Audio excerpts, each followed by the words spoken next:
അപ്പോൾ ഇന്നത്തെ നമ്മുടെ സിനിമ ഫൺ ഹൗസ് 2019 ഈ മൂവി റിലീസായിരിക്കുന്നത്. പേരിൽ ഫൺ എന്നൊക്കെ ഉണ്ടെങ്കിലും ഇതിലെ കഥ കേട്ടാൽ നിങ്ങൾ ഞെട്ടും. മലയാളത്തിലെ ബിഗ് ബോസ് പോലത്തെ ഒരു ഗെയിമാണ് ഇവിടെയും നടക്കുന്നത്. അവസാനം ജയിക്കുന്ന മത്സരാർത്ഥിക്ക് വലിയൊരു തുക തന്നെ കിട്ടും. എന്നാൽ തോക്കുന്നവർ പിന്നെ ഈ ഭൂമിയിൽ ജീവനോടെ ഇല്ല. അതും ക്രൂരമായ മരണമാണ് അവർക്ക് സംഭവിക്കുന്നത്. സിനിമയുടെ തുടക്കം ഈയൊരു മത്സരത്തെ തുടർന്ന് സമൂഹത്തിൽ നിന്നും ഇൻട്രസ്റ്റ് ഉള്ളവരെ തിരഞ്ഞെടുത്ത് ഈ മത്സരത്തിൽ ജയിക്കുന്നവർക്ക് പണം കിട്ടും അങ്ങനെ പറഞ്ഞ് ഓരോരുത്തരെ ഇൻ്റർവ്യൂ ചെയ്ത് ഫൺ ഹൗസിനകത്തേക്ക് കയറ്റുകയാണ്. എന്നാൽ ഇതിനകത്ത് ഇവർക്ക് വരാനിരിക്കുന്ന അപകടം ഇവർ അറിയുന്നില്ല.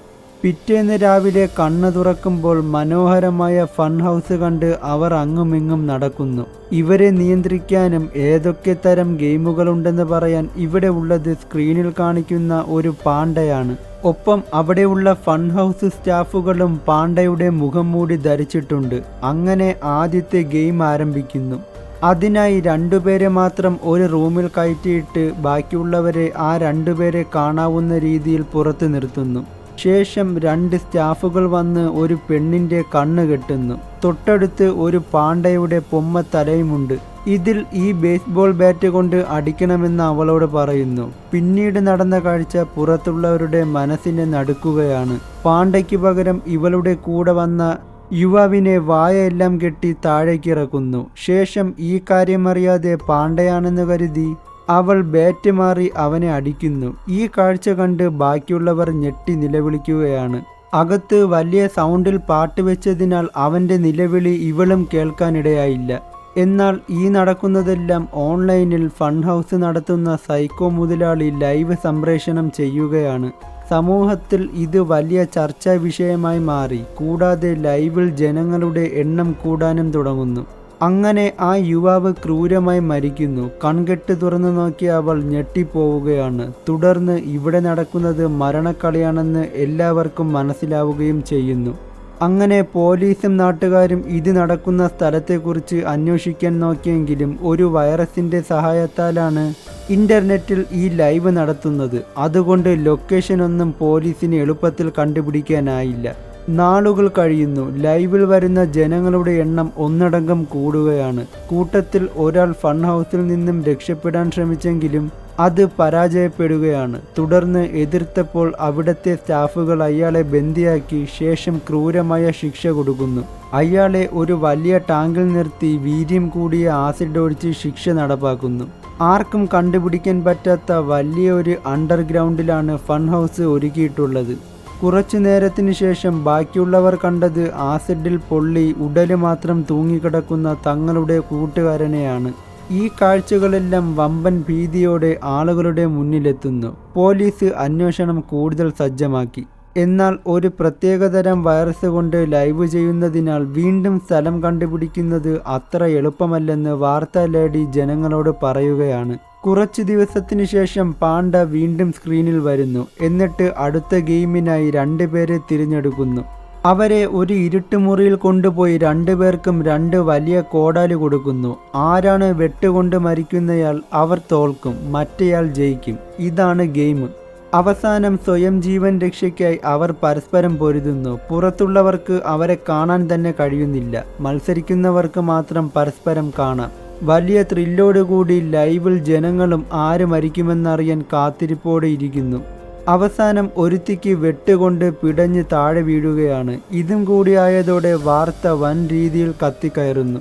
ലൊക്കേഷൻ പോയിട്ട് ഫൺ ഹൗസിൻ്റെ സോഴ്സും വെബ്സൈറ്റ് പോലും കണ്ടുപിടിക്കാൻ പറ്റണില്ലെന്ന് മേലധികാരികൾ ജനങ്ങളെ അറിയിക്കുന്നു. ഈ സമയമെല്ലാം അവിടെ ഓരോരോ ഗെയിം വീതം നടക്കുകയാണ്.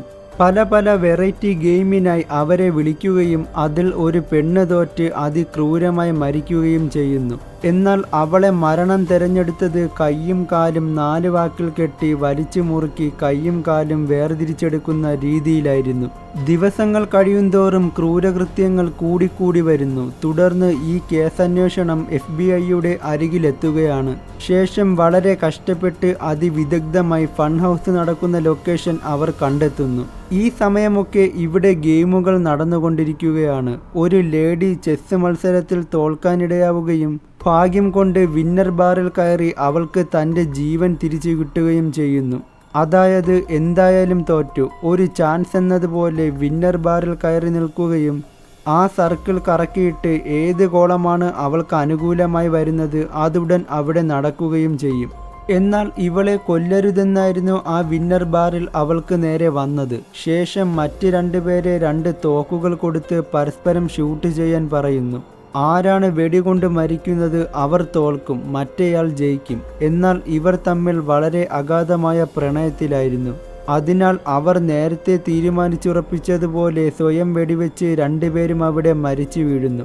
തുടർന്ന് അവസാനമുള്ള യുവതി ഈ ഗെയിമിൽ വിജയിക്കുകയാണ്.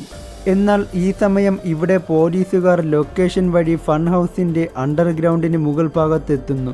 പക്ഷേ ഡോർ തുറന്ന് അവിടുത്തെ കാഴ്ച കണ്ട അവർ സത്യത്തിൽ ഞെട്ടിപ്പോവുകയാണ്. മത്സരത്തിൽ തോറ്റവരുടെ തലഭാഗം കട്ട് ചെയ്ത് അവിടെ കൂട്ടിവെച്ചിരിക്കുന്നു. ഒപ്പം അവിടെ നശിപ്പിക്കാൻ വേണ്ടി ഒരു ബോംബും വെച്ചിട്ടുണ്ടായിരുന്നു.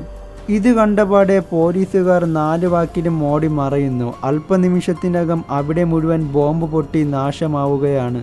പക്ഷേ അതിനു മുന്നേ ഫൺ ഹൗസിലെ പ്രവർത്തകരും സൈക്കോ ഓണറും വിജയിച്ച പെൺകുട്ടിയും മറ്റു വഴിയിലൂടെ പുറത്തേക്കെത്തി കഴിഞ്ഞിരുന്നു. ശേഷം അവൾക്ക് കിട്ടിയ സമ്മാനത്തുകയുമായി അവൾ രക്ഷപ്പെട്ടു പോവുകയാണ്. സത്യത്തിൽ ഈ ഫൺ ഹൗസ് നടത്തിയിരുന്ന സൈക്കോ ഓണർ ജനങ്ങളുടെ മുന്നിൽ മാന്യതയുടെ മുഖംമൂടി അണിഞ്ഞിരുന്ന ഒരു തായോളിയായിരുന്നു. ബോംബ് സ്ഫോടനത്തിൻ്റെ ആഘാതത്തിൽ സെർവറുകളും ഫൺ ഹൗസും ഒരു തെളിവ് പോലുമില്ലാത്ത രീതിയിൽ നശിക്കപ്പെട്ടിരിക്കുന്നു. ഇതിനു കാരണത്താൽ പോലീസിനോ നാട്ടുകാർക്കോ ഈ തായോളിയെ ഇന്നുവരെ പിടിക്കാൻ സാധിച്ചിട്ടില്ല. ഇന്നും ജനങ്ങളുടെ മുന്നിൽ മാന്യതയുടെ മുഖം മൂടി അണിഞ്ഞ് ഈ പൊലയാടി മോൻ അങ്ങനെ കടന്നു പോകുന്നു. ഇതോടുകൂടി ഈ സിനിമ ഇവിടെ അവസാനിക്കുകയാണ്.